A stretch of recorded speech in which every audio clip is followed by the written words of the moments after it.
Hi and welcome to another free.volous webisode. Today I'm bringing you one of my favorite things to do, which is an up close and personal on the Natasha Denona Foundation X Plus. Kind of like iPhones. Who knows? First, usual disclaimers: what works for me may not work for you and vice versa. These are just my opinions, honest opinions based on my first-hand experience with the product. It's not guaranteed that you will have the same results. Second disclaimer: be a smart buyer. Go in store if you can and shade match and walk around a little bit with the swatch on your face just to make sure it doesn't oxidize and you don't need to adjust the shade. And then ask for a sample, use it at home a few days just to make sure you won't have any potential irritation, at least from the get-go, from the first uses, and then you can go and safely buy your foundation. Your money was hard-earned for sure, and you lost a lot of time of your life earning that money, so yeah, give it the value it has. That being said, I bought my foundation online on Cup Beauty because we don't have Natasha Denona stuff here aside from the mini palettes, and I did quite a poor job at shade matching myself, so I apologize in advance. Let's start with the basics, which is the product description and the claims. This comes in 36 shades.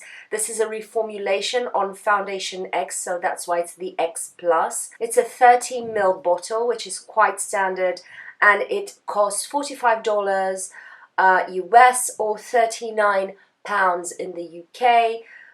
I will check the price for Sephora France. I believe they also have Natasha Denona. Some of the products are vegan. This foundation is vegan. They claim to be cruelty-free, and cruelty-free Kitty agrees. And then there's one thing, which is they say this is paraben-free. If you know me, I don't go with the fear-mongering. Basically, paraben-free, instead of making me feel relieved, makes me raise an eyebrow. Parabens are great preservatives, and there was a study on a specific paraben that is not used in cosmetics that actually said that that paraben specifically wasn't safe for our health, and it has then been excluded from whatever it was being used, but it was never used on cosmetics.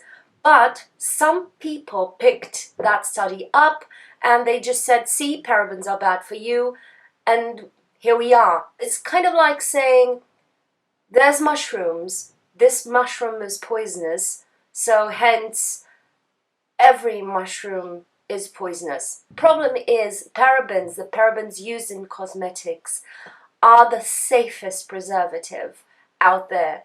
So when replacing this ingredient, you won't have the guarantee that is as safe for your skin in terms of irritation and all of that as parabens would be. That being said, let's go on to the claims.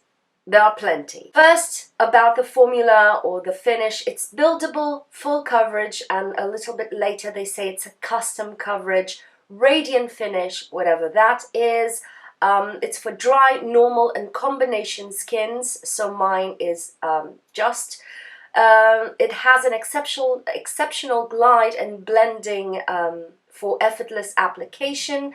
It has a luminous second skin finish. It's really lightweight. It's long-wearing and water-resistant, and it has a creamy, soft texture that soothes and moisturizes skin for optimal comfort. This is when the skincare thing comes in, so moisture, and then anti-aging properties because it's packed with antioxidants, vitamin C, and collagen and elastin boosting ingredients.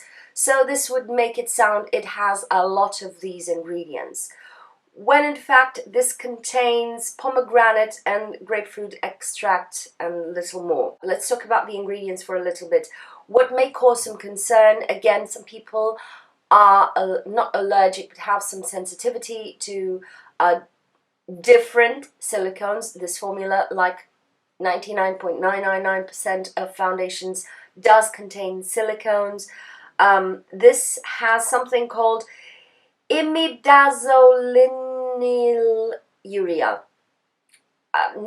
Not a cosmetic scientist, not a scientist at all. I'm an actress, keep that in mind. I've researched it. It's an antimicrobial preservative. So this is the moment where the preservatives start, and it has some history of having some contact dermatitis. Again, this is not to fearmonger you, it's just to let you know that if you have very sensitive skin, this is an ingredient to look out for. The other one is, of course, fragrance, natural, synthetic, doesn't matter. The skincare ingredients come below the preservative, that urea thingy that I mentioned, which makes me believe that all the skincare ingredients that are in the formula are below the 1% concentration, which is the usual concentration for preservatives, 1%. So what comes below, it's in a lesser concentration, which makes me wonder how effective that is in terms of the benefits of antioxidants. The antioxidants that they brought out are fruit extracts, which aren't also very often the best products. They also have potential for irritation, also has citric acid. This can be used in so many ways. It can be used as a preservative, AHA or pH adjusting ingredient. We will never know. Again, it's below the 1%, and it does contain plenty of moisturizing ingredients, and the antioxidant is kind of nice. I'm going to put this on my face after I've done my my SPF, so nothing will really deeply penetrate my skin because I have quite a thick barrier. Also, I've watched the video where Natasha Denona presents the foundation. It's not very enlightening when it comes to the application itself, but she says that this doesn't crease, and it has a very elastic formula that doesn't settle into fine lines, which is something I'm very curious about. So I've talked for a while, as usual, so let's jump into the application. I don't usually apply foundation on my forehead, but as usual when doing this I always do, so that you can see, so that we can take advantage of my lines in some way. This says to shake well.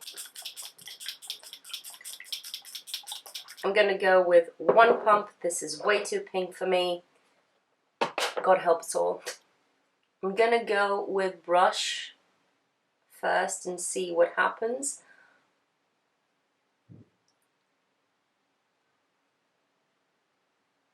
I have seen a few reviews on this foundation when it was just foundation X, the X Plus, the reformulation and shade expansion.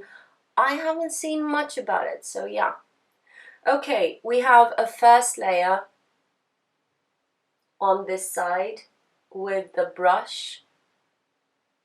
It's a very thin formula. It spreads, it kind of reminds me of Shiseido Synchro Skin in that sense.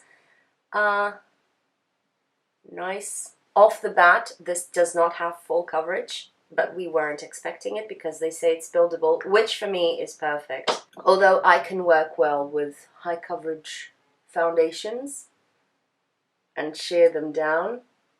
It's one of my favorite things. I also appreciate a good buildable foundation. It's very similar to Synchro Skin in the sense that it kind of erases what's on the skin instead of building up on itself and looking like a thin or a thick layer of product on the face. I forgot my forehead and I've gone through one pump, so I'm going to pump a little bit more. So one pump for me would be perfect for the usual area of my face that I use it for, but not, oh, I went a bit heavy there. Let me just spread this around. But if you have a bigger face than mine, which you probably have because I have a small face, and if you cover your forehead, as most people do, you will need a bit more than a pump, I'd say. Okay, now I'm going to blend in a little bit where I feel I need some extra coverage, although this has done a pretty nice job of concealing most of my unevenness, and what is showing through now is the big blemishes that, yeah. But for something that claims to be high coverage, I did not use the sponge to apply it because this is such a liquidy formula. I felt it would sink into the sponge too quickly. But I like to use the sponge to kind of press anything down. Although with a clean brush, this is the Zoeva 110, it doesn't leave any streaks. So yeah, I feel this looks like skin. Does this give full coverage? Not with 2 pumps. I'm going to try to build it just on this area here so that we can see what a 3rd layer would do. I'm going with kind of half a pump and I'm going to apply it with my fingers. But this is not a finger foundation. It's just to concentrate it a little bit more. And then I'm gonna go just this half here on my jaw. And then pressing it in gently. Yeah, this doesn't build up that much. I hope you can see. I'll do an up close. You can still see my hyperpigmentation coming through. This gets to a point where it doesn't build up more, so you're just applying more product, but in a way it doesn't build opacity on top of the skin, which is great for people who like the skin-like finish, but it's not full coverage as you would expect it to be. There you go. Yeah, it's just disappeared into nothing. Yeah, even this big blemish that I have here, nothing is happening. It seems to reach its level and it doesn't. And then it crosses its arms and makes a break for tea. So that's what we're dealing with. They say it's a radiant, luminous finish, and I would agree. It seems like it's still a bit sticky, which I'm not the happiest about, because I feel like I will have to set it with powder, but the finish of it makes it look like it would need powder. I don't know. It has a luminous kind of radiance to it, but it doesn't look glossy or creamy on the skin like thicker, creamier foundations do. So it would be a shame to lose this nice luminosity. It's a beautiful foundation, actually. It is now 10:47. I'm going to finish my makeup, but we are starting the countdown right now. I'll be right back.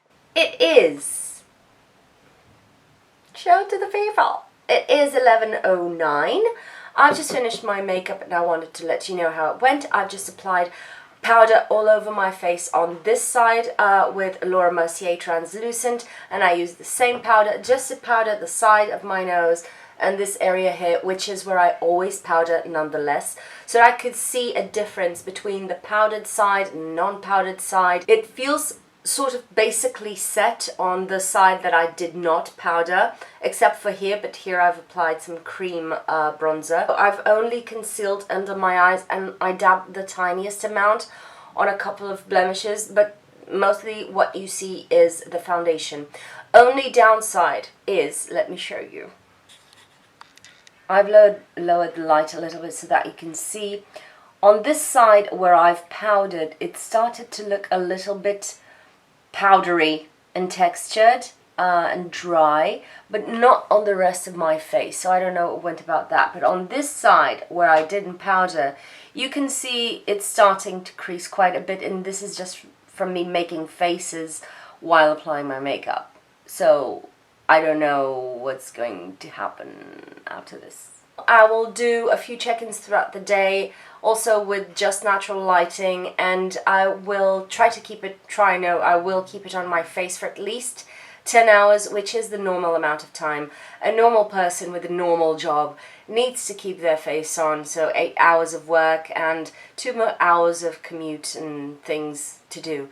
So yeah, I'll be back, and I hope you stick with me. See you in a bit. Well, hello there. It's 2:14 on the PMs, and this is how it's going. I know I look a bit more shiny than I really am in real life. But that being said, on this area here, where I had the build-up of the cream bronzer on top of the foundation and I didn't set it, it does look creamier or dewy, but at the same time, because of that, I think it looks a bit more patchy and less even than on the side that has been set. Overall, the set side looks a bit more even, and the pores are a bit less noticeable than on the non-set cheek. The wrinkles on my forehead haven't deepened or become more noticeable. On my left nasolabial fold, it is deeper. It is more noticeable, a little bit of build-up and creasing than on my right side, but I have a deeper crease on my left side, so I don't know. It will tend to build up more on this side, so it's not necessarily the product. The only thing is, if you have texture, like I do around my chin, you will notice that all over the face it looks really nice and it looks like my skin. But on my chin, it is noticeable. It's a bit more cakey, a bit more crackly, starting to separate. That is something that happens to me with 99.99999% of foundations.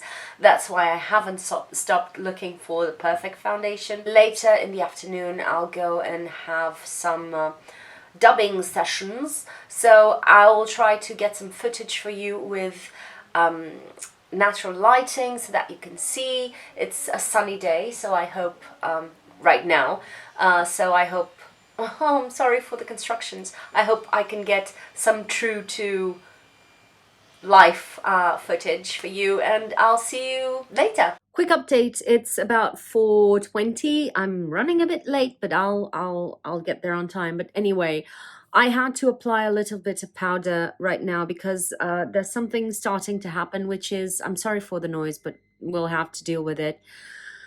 Basically, I'm starting to feel my skin itchy, and the foundation is starting to look like it's breaking apart and looking a bit patchy and rugged in some areas. It's enhancing the texture on my chin quite a bit. And I don't know, it's not sitting right. I'll persevere, of course, but just letting you know, I'm not feeling the best with this foundation at the moment.